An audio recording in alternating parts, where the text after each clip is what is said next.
Details చూస్తే ఒక్కో page ఒక్కో కిరాతకం. డైరీలో ఎన్ని పేజీలుంటాయో అన్ని అరాచకాలు, కాకీలతో దందాలు, పొలిటికల్ లీడర్లతో దోస్తానాలు, ఓవరాల్ గా రక్తపాతం. కన్ను పడితే కబ్జా, అడ్డొస్తే హతం, దారిలోకొస్తే అపార్ట్మెంట్లు, విల్లాలు. పవర్ లో ఎవరున్నా గూండాగిరి మామూలే. పక్కా ప్లాన్, పవర్ఫుల్ టీం, సిటీలో అడ్డా, శివార్లలో దందా. ఇదంతా gangster Nayeem crime story. Nayeem encounter అయి దాదాపు 50 రోజులవుతుంది. ఇప్పటి వరకు నయీం కేసులో ఏం జరిగింది, ఏం జరుగుతోంది, నయీం దోస్తీ కట్టిన కాకీలెవరు, సాయం చేసిన పొలిటికల్ లీడర్లెవరు, వరుస కథనాలు, నయీం క్రైమ్ కహానీలు.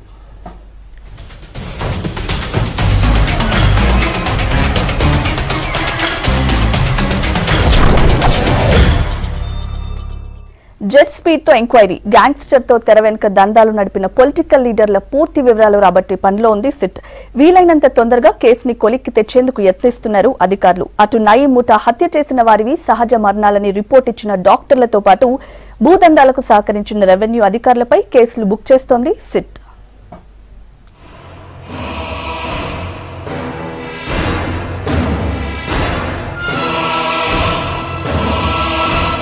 నయీం కేసుతో పోలీసులు పొలిటికల్ లీడర్ల లింకులపై పూర్తి ఆధారాలు సేకరించాకే నోటీసులు ఇవ్వాలని డిసైడ్ అయింది సిట్. గ్యాంగ్స్టర్ తో కలిసి నేరాల్లో పాల్గొన్న వారెవరినీ వదిలిపెట్టేది లేదంటున్నారు సిట్ అధికారులు. ఎవరెవరు సెటిల్మెంట్లు చేశారో తెలుసుకునేందుకు పక్కా ఆధారాలు సేకరిస్తున్నారు.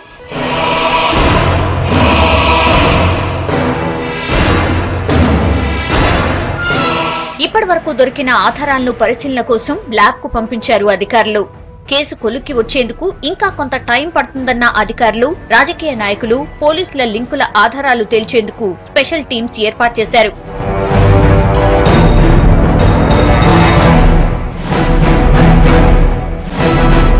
పోలీస్ కస్టడీలో నయీం అనుచరులు ఇచ్చిన సమాచారంతో దర్యాప్తు చేస్తున్నారు సిట్ అధికారులు. స్టేట్మెంట్ ఆధారంగా నయీం హయాంలో జరిగిన హత్యలు, సెటిల్మెంట్ల డేటా కలెక్ట్ చేశారు. ఈ వ్యవహారాల్లో పలువురు ప్రముఖులు, అధికారులు, పొలిటికల్ లీడర్స్, రెవెన్యూ, హెల్త్ అధికారులు సహకరించారని తేలింది. వీరందరికీ ఒకేసారి నోటీసులు ఇచ్చేందుకు రెడీ అవుతోంది సిట్.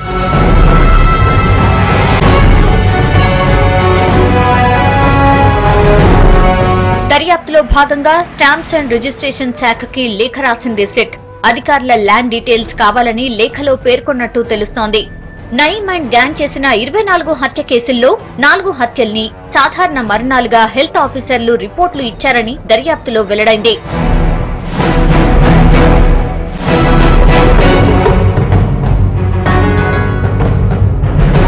నయీం భార్య హసీనాతో పాటు కోడలు సాజిదా, నయీం బినామీ ఫహీం, ముఖ్య అనుచరుడు శ్రీహరిలను 2 సార్లు కస్టడీకి తీసుకున్న సిట్ వాళ్ళిచ్చే స్టేట్మెంట్ల ఆధారంగానే హత్యలను సాధారణ మరణాలుగా చిత్రీకరించినట్టు తేలింది.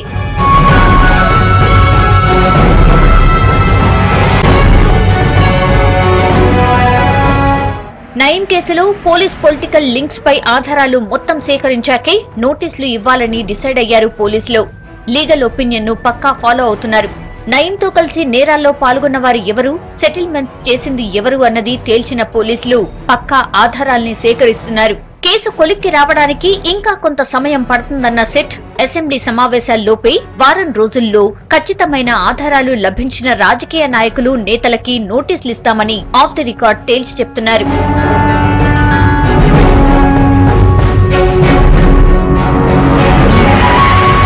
నయీంతో లింకులున్న రాజకీయ నాయకులు, ప్రముఖులు, పోలీస్, రెవెన్యూ, హెల్త్ అధికారులతో పాటు నయీం నేరాల్లో ప్రత్యక్షంగా, పరోక్షంగా భాగస్వాములు అయిన వారిపై కొరడా ఝుళిపించడం అంత ఈజీ కాదంటున్నారు పోలీసులు. అరెస్టు చేయాలన్నా, సిఆర్పిసి సెక్షన్ల కింద నోటీసులు జారీ చేయాలన్నా దానికి ప్రైమరీ ఎవిడెన్స్ సరిపోదంటున్న సిట్ పక్కా సాక్ష్యాలతో కోర్టు ముందు నిలబెట్టేందుకు కసరత్తు చేస్తోంది. ఫోటోలు దిగారనో, ఫోన్ కాల్స్ మాట్లాడారనో సాక్ష్యంతో చట్టపరంగా నేరం మోపడం సాధ్యం కాదంటున్నారు పోలీసులు. మరో అడుగు ముందుకేసి ఫోటోల్లోని వ్యక్తులు, ఫోన్ కాల్స్ మాట్లాడిన సంభాషణలను బేస్ చేసుకుని నయీం హయాంలో జరిగిన నేరాలను తిరగదోడుతున్నారు. అంతేకాదు, ఇప్పటికే పోలీస్ కస్టడీలో ఉన్న నయీం అనుచరులు, కుటుంబ సభ్యులు ఇచ్చే స్టేట్మెంట్స్ రికార్డ్ చేస్తున్నారు. నయీం కేసులో లీగల్ ఒపీనియన్ తీసుకున్న సర్కార్ నోటీసులు ఇచ్చి చేతులు దులుపుకోవడం కాదు, అరెస్టులు చేసి కోర్టు ముందు సాక్ష్యాధారాలతో కోర్టుకు సమర్పించాలని ఆదేశించింది.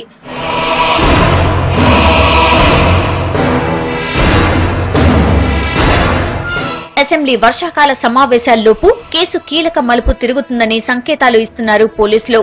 నయీం తూట ఎవరి వైపు దూసుకొస్తుందో అనేది ఆసక్తి రేపుతోంది.